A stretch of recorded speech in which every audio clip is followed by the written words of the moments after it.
আসসালামু মা। হ্যাঁ, কেমনে চাপ দেয়, চাপ দিয়ে পারলে ওখানে নামায় দেয়।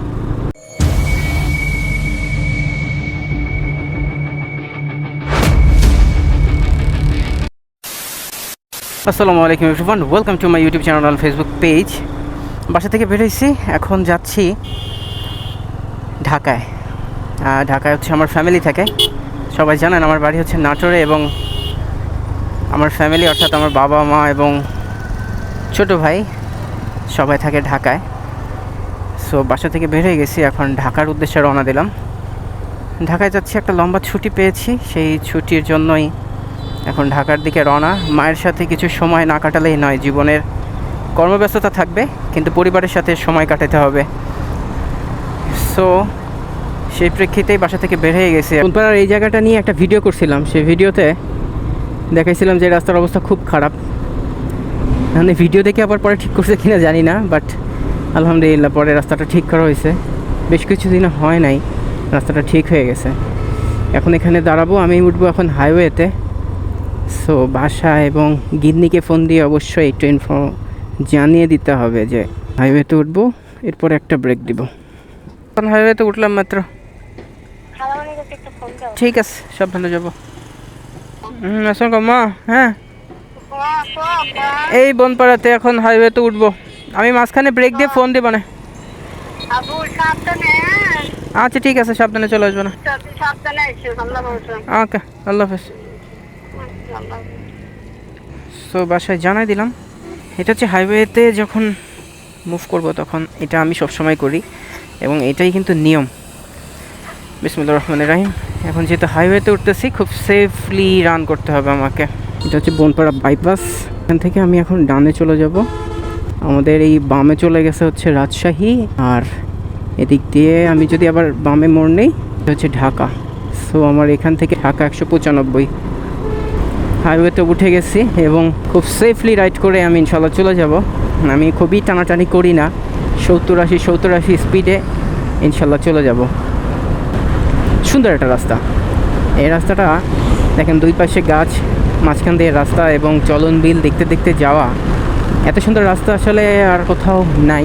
ঢাকা রাজশাহী এই যে হাইওয়েটা, এই হাইওয়েটার কথা বলতে, স্মুথ একটা রাস্তা। স্মুথ রাস্তা হলেও কি, এটা হচ্ছে ডাবল লেনের রাস্তা, মাঝখানে কোনো ডিভাইডার নেই।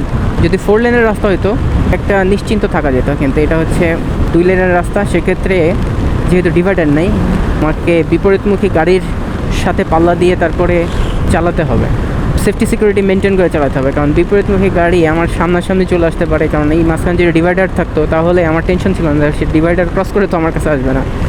বাট বড় গাড়িগুলো বাইকারদের খুব চাপ দেয়। আপনি খেয়াল করবেন, যদি ক্যামেরাতে দিয়ে একটা ধরা পড়ে, প্রচণ্ড চাপ দিবে, মানে কিছু মনেই করবে না বাইকারদের। একটু আগে বলতেছিলাম কেমনে চাপ দেয়, আমাকে চাপ দিয়ে পারলে ওখানে নামায় দেয়। আসলে এই বড় গাড়িগুলো এই সমস্ত রাস্তায় খুবই ঝামেলা করে, এবং বাইকারদের কিছু মনে করে না। এজন্যই আমি এই রাস্তাটাকে খুবই ভয় পাই। আসলে ভয় পাই বলতে, আমার রাইডিংয়ে কোনো সমস্যা হয় না, মানে আমি সেফটি নিয়ে চলি এই সমস্ত রাস্তায়। সামনে আবার জ্যাম বাঁধলো কিসের বুঝছিলাম না। মেবি রাস্তার কাজ করতেছে নাকি? রাস্তার কাজ করতেছে। তো আমরা আপাতত নাটোরকে বিদায় দিচ্ছি। নাটোর এখন শেষ সীমানা, এটা নাটোরের। নাটোর শেষ করে এখান থেকে ঢাকা এখন 168, সামনে যমুনা সেতু, সিরাজগঞ্জ পার হয়ে তারপরে যমুনা সেতু, আর নাটোর পার হয়ে এখন সিরাজগঞ্জকে স্বাগতম জানালাম। যদি এই চলন বিলটা নাটোরের ভিতরেই ধরে, আমরা এখন সামনে একটা চলন বিল পাবো। এই যে এটা হচ্ছে পুরোটাই চলন বিল, এখনও পানি আছে অনেক, এবং এই বিলটাকে নাটোরের ভিতরেই ধরা হয়। এই ক্যাফেতে আপনাদের একটা ভিডিও দেখিয়েছিলাম যে এই যে 9 নম্বর ব্রিজ, এই সেই 9 নম্বর ব্রিজ এটা। আর এই বন্ধন ক্যাফে, হ্যাঁ বন্ধন ক্যাফে, এই বন্ধন ক্যাফেতে আসছিলাম। আর নৌকায় যে ভ্রমণটা, এই বিলের মধ্যে দিয়ে করছিলাম নৌকার ভ্রমণটা। জাস্ট অসাধারণ, just look at the view, কী সুন্দর লাগতেছে। ওই পাশে পিলারগুলো দেখা যাচ্ছে, হ্যাঁ পানি এখনও আছে, সামনে যে শীতকাল বাট পানি এখনও আছে, এবং দেখতে খুবই ভালো লাগতেছে, চমৎকার। সামনে আরেকটা ব্রিজ আছে, সেটা কি হচ্ছে 10 নম্বর ব্রিজ বলে, যদিও 9 নম্বর ব্রিজের ওই জায়গাটা হচ্ছে ক্যাফে ট্যাফে অনেক কিছু হয়ে ওই জায়গাটা বেশি সুন্দর, সেই জন্য মানুষ ওই জায়গায় থাকে। আর মেন নদীটা হচ্ছে এটা, এই যে চোঙের মতো যেটা দেখা যাচ্ছে এটা হচ্ছে মেন নদী। ওয়াও, আমাদের নাটোরের চলন বিলে আসলে টাঙ্গুয়ার হাওর যাওয়া লাগে না, সিলেটের যে টাঙ্গুয়ার হাওর ওইদিকে যাওয়ার দরকার নেই। সমস্ত চলন বিলে কিন্তু এই বোট নিয়ে যাওয়া হয় এবং বোট নিয়ে বিভিন্ন ছোটো ছোটো যে গ্রামগুলো এই গ্রামগুলোয় ঘোরানো হয়।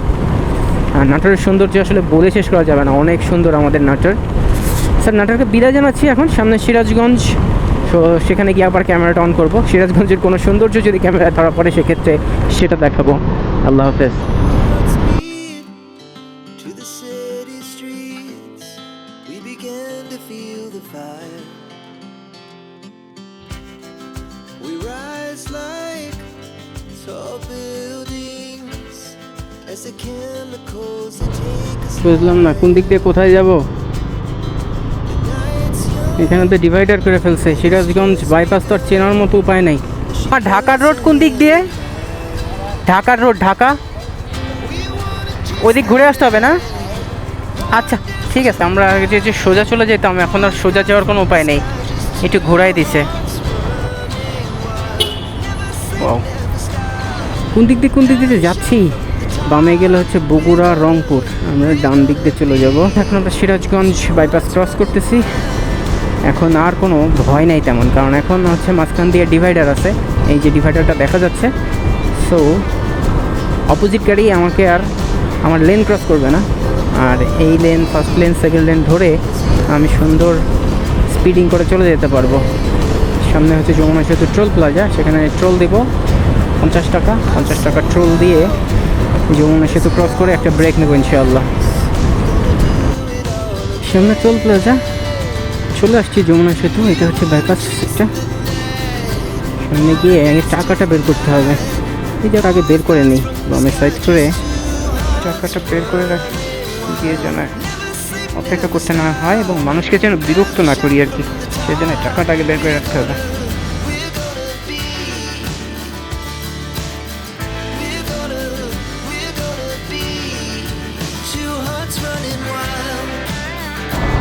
সো ফাইনালি আমরা যমুনা সেতুতে উঠে যাচ্ছি এবং আপনাদের সাথে নিয়ে উঠতেছি। আমার কাছে মনে হয় আমি যখন মোটো ব্লগিং করি এবং এটা আপনাদের মধ্যে শেয়ার করি, তখন মনে হয় যে আমি আপনাদের সাথে নিয়ে সব কিছু করি, এরকম লাগে।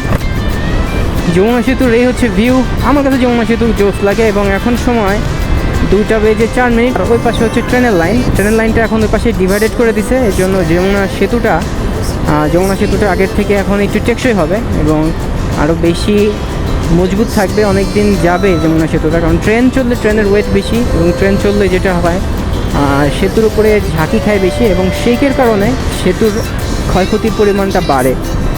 সো এখন যেহেতু ট্রেনের লাইনটা ওই পাশে আলাদা করে দিছে, সো এখন এই সেতুটা আরও একটু দীর্ঘস্থায়ী হওয়ার সম্ভাবনা আছে।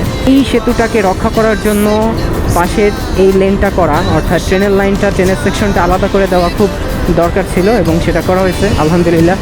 উত্তরবঙ্গের জন্য এটা একটা ভালো একটা প্লাস পয়েন্ট। আমাদের আসলে যে কোনো দেশের যোগাযোগ ব্যবস্থা যদি ভালো হয়, সে দেশটা উন্নত হয়। আপনারা যদি খেয়াল করেন ওয়েস্টার্ন কান্ট্রি বা যে কোনো উন্নত দেশকে যদি আপনারা খেয়াল করেন, সেসব দেশের যোগাযোগ ব্যবস্থা ভালো, আর ওইসব দেশের যোগাযোগ ব্যবস্থা ভালো জন্যই তারা আমাদের থেকে উন্নত। দেশের উন্নতি করা আসলে দরকার, আর আমাদের দেশে উন্নতি করতে হলে আমাদের ট্রান্সপোর্ট বা যোগাযোগ ব্যবস্থাকে উন্নত করতে হবে। সো কথা বলতে বলতে যমুনা সেতুর শেষ প্রান্তে চলে আসছি। আসলে যমুনা সেতু ক্রস করে ফেলছি, কোন দিক দিয়ে ক্রস করলাম নিজেও জানি না। এটা হচ্ছে যমুনা সেতুর পূর্ব টোল প্লাজা, আর আমি যেখানে টোল দিলাম সেটা হচ্ছে পশ্চিম toll plaza. So finally Tangail চলে আসছি। ব্রেক নিব করে এখনও নেওয়া হয় নাই, আসলে রাস্তা ফাঁকা পাইছিলাম তো একটু হালকা টান দিয়ে চলে আসছি। আসলে এত সুন্দর রাস্তা পাইলে আসলে রেস্ট নেওয়ার কথা মনে থাকে না, চালাই যাচ্ছি যে রেস্ট নিব একটা জায়গায় থামবো, সেটার হচ্ছে না। ওয়াল্লাহ এই জায়গায় এমন ভাঙাচুরা কেন? এতটা সুন্দর রাস্তার প্রশংসা করতেছিলাম, হঠাৎ করে এসে ভেঙে গেছে। এটা কোনো কথা? এই জায়গাটা কি কাজ করা যায় না? আসলে সুন্দর রাস্তার কথা বলতে বলতে খারাপ রাস্তা চলে আসছে। সো সেটা না, সেটা হচ্ছে একটা রেস্ট নিতে হবে, পার হচ্ছে কোমরটা একটু টান দিতে হবে।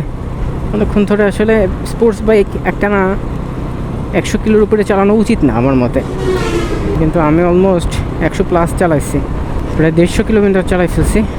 আমাদের এই যে কিছু এরকম হাইওয়েতে যাত্রী ছাউনি দিছে, আসলে এগুলো অপরিত্যক্ত অবস্থায় পড়ে থাকে, এগুলো কোনো কাজে আসে না আমার মনে হয়, এখানে রাখা যায়। সো ফাইনালি এই জায়গাটা এসে একটা ব্রেক নিলাম। এটা হচ্ছে টাঙ্গাইল কটকটিয়া নামক একটা স্থান। যদি দেখাই, এটা হচ্ছে টাঙ্গাইল কটকটিয়া। ওখানে আমার বাইক এবং আমি এই জায়গায় একটা ব্রেক নিচ্ছি। আসলে রেস্টের দরকার আছে, ভ্রমণ চলাকালীন সময় যে কোনো একটা জায়গায় একটা রেস্টের দরকার আছে। জায়গাটার নাম হচ্ছে করটিয়া, সরি কটকটিয়া না, আমি ভুল করছি। এটার নাম হচ্ছে করটিয়া, টাঙ্গাইল করটিয়া। ওই জায়গায় এসে একটা রেস্ট নিচ্ছি, চা খাবো, একটু পানি খাবো, রেস্টটা শেষ হলে আবার ইনশাল্লাহ আবার জার্নি শুরু করব। সো ফাইনালি রেস্ট নেওয়া শেষ করে এখন আবার রওনা দিব।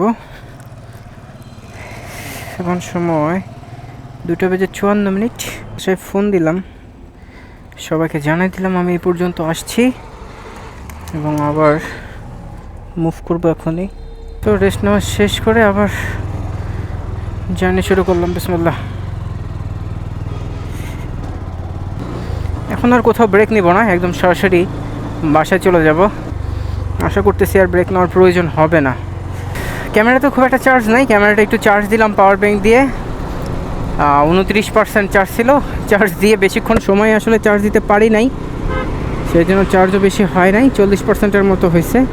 সো খুব একটা ভিডিও করব না, খুব ইমার্জেন্সি ছাড়া এবং খুব প্রয়োজন ছাড়া ক্যামেরাটা খুব একটা অন করব না। যতটুকু আপনাদের দেখানোর দরকার ঠিক ততটুকু দেখাবো এবং ভিডিও করব। এই রাস্তাটা আমার কাছে খুবই ভালো লাগে, আসলে খুব সুন্দর একটা রাস্তা, আর এই রাস্তায় বাইক চালিয়েও মজা। এদিক দিয়ে নবীনগর হয়ে সবার যাচ্ছি। আর বাংলাদেশের মনে হয় সবচেয়ে দূষিত এলাকার মধ্যে একটা এটা, এত ময়লা এই জায়গাটায়। আর এই রাস্তাটায় সবসময় একটা জ্যাম, কেমন যেন একটা পরিবেশ সবসময় লেগেই থাকে। খুব বিরক্ত লাগে এই রাস্তাটা পার হইতে, যদিও এখন জ্যাম নাই। এই রাস্তাটা এত সুন্দর কেন এখন বুঝতেছি না, সবসময় একটা জ্যাম, একটা হ্যারাসমেন্টের মধ্যে পড়ে থাকে এই রাস্তাটা। মানুষ এই রাস্তার মাঝখান দিয়ে মারবে দূর, এই জায়গার মানুষগুলো এরকমই। যেটা বলছিলাম এই রাস্তার কথা, যে বিরক্ত লাগে, জ্যাম বাঁধে, এই দেখেন তার অবস্থা। গাড়ি আর গাড়ি থাকে না আসলে। আর এই বাইপাস মোড়ের যে রাস্তার অবস্থা, প্রচণ্ড বাজে অবস্থা। এটা কোনো রাস্তা না আর কিছু না।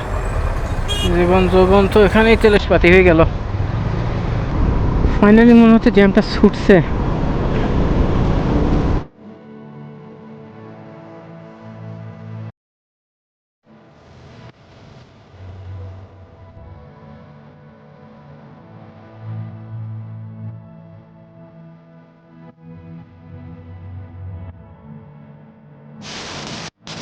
ফাইনালি চলে আসছি। আমার অ্যাকশন ক্যামেরাতে কোনো চার্জ নাই, একদম জিরো হয়ে গেছে অ্যাকশন ক্যামেরা। বাসায় চলে আসছি। আজকের ভিডিওটি এ পর্যন্তই। ভিডিওটি ভালো লাগলে লাইক কমেন্ট শেয়ার করবেন। নেক্সট কোনো ভিডিও নিয়ে আবার আপনাদের সামনে দেখা হবে। সে পর্যন্ত সবাই ভালো থাকুন, সুস্থ থাকুন। I will see you in the next one. Allah Hafiz.